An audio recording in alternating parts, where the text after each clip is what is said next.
Hi guys, this is Don from Thunderbird Outdoor Adventures. I'd like to welcome you, if I haven't already, to our Tactical Advantage series. We're going to be covering a wide variety of topics, and today is going to be egress and bugging out.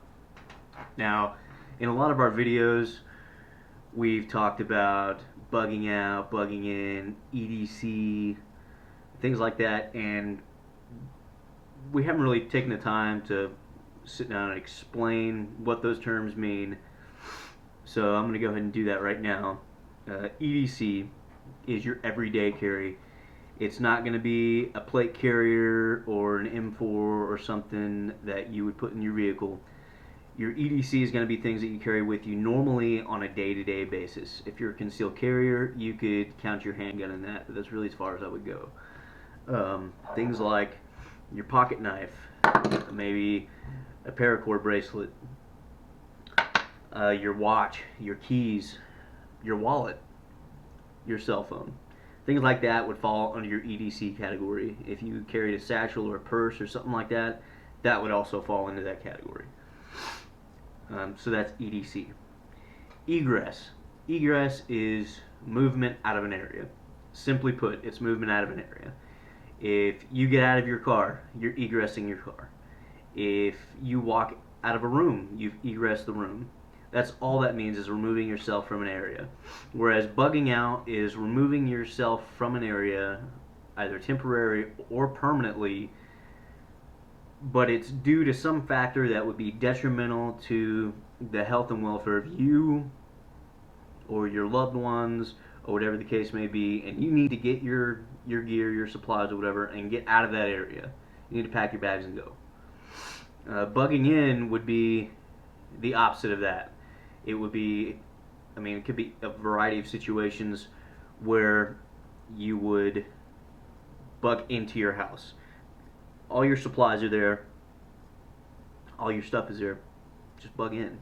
If the situation warrants or allows, you'll already have all your stuff. Say something happens and they've got roads shut down or something like that, and you don't have any other egress route, you're going to have to bug in. Before we get in too deep with anything else, we'll discuss some other things like having a plan.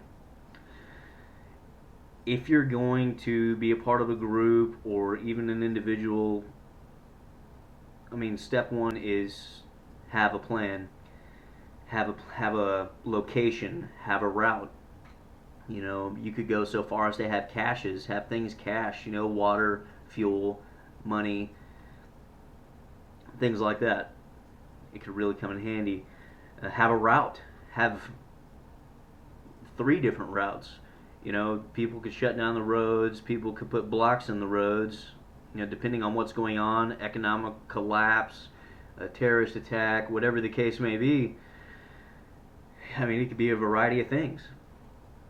So have different routes and do dry runs on those routes, different times of day, different days of the week, because the traffic is going to vary hour to hour, day to day.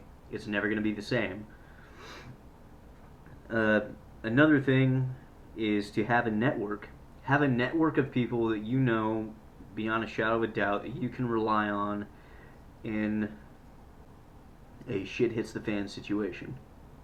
That could be your neighbor, your family, a close friend, but it needs to be someone that you can rely on,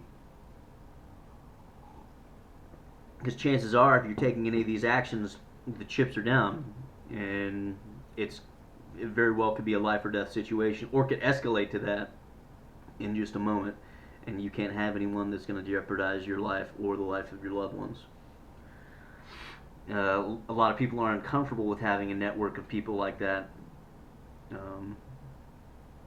Why? If you're not doing anything bad, then go for it. Have a network. Have a plan.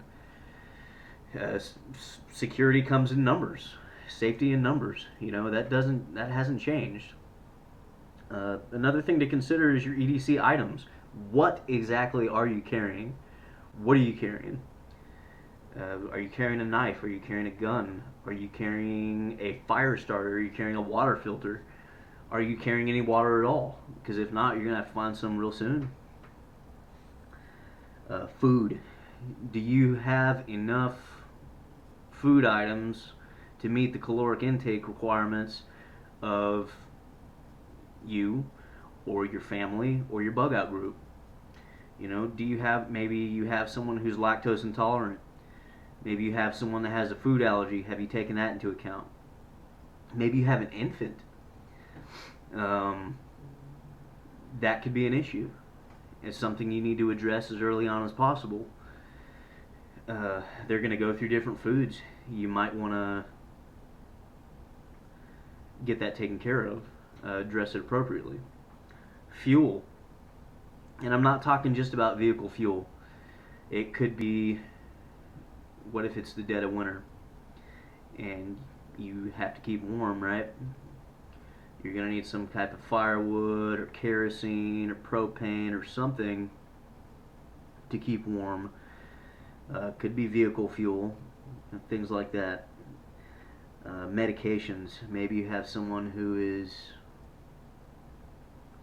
sick, has some type of ailment or a chronic condition, and they require a certain medication. You should have a 90-day supply of any given medication anyways.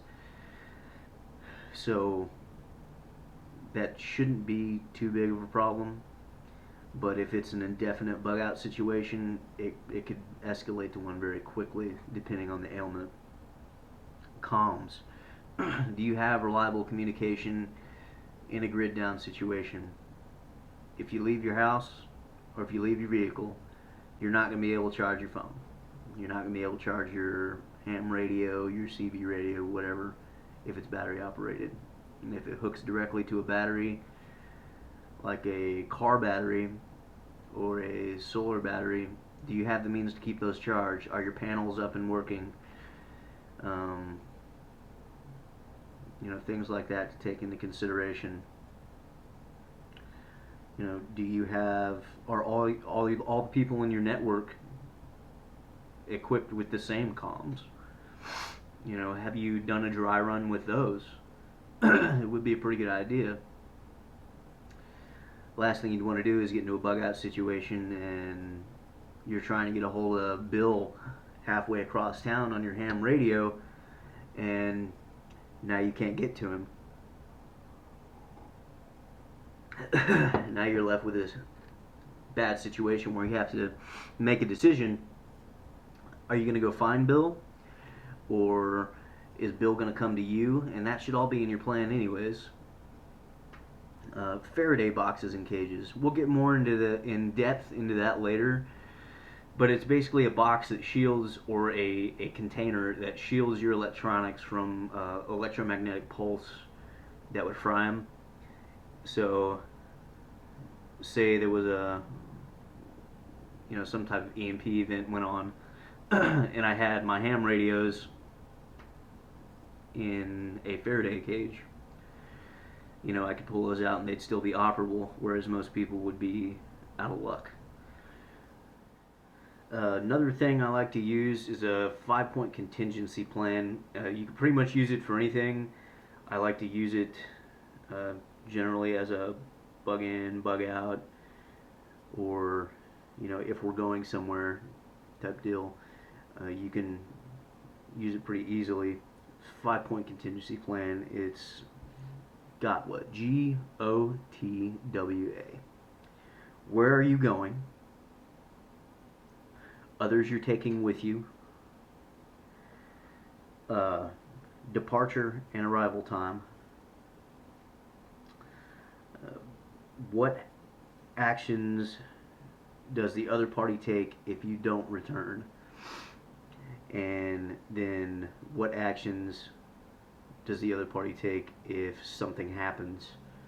You know, if it is a WROL, a without rule of law situation, and you're ambushed, or you know, you have a flat tire on the side of the road, what are those parties going to do if something happens? It's a 5-point contingency plan, and you can cover most anything with it. I hope I've given you some things to consider if you're thinking about bugging out, bugging in, or along the lines of everyday carry. If you have any questions or comments, you can leave them in the comments below, or you can email us at thunderbirdoutdoors@gmail.com. You can visit our website at www.thunderbirdoutdooradventures.com, or you can visit our Facebook. Like and subscribe to our YouTube, and we'll be coming out with more videos, hopefully more helpful videos. Thanks for watching. Stay safe and keep your head on straight.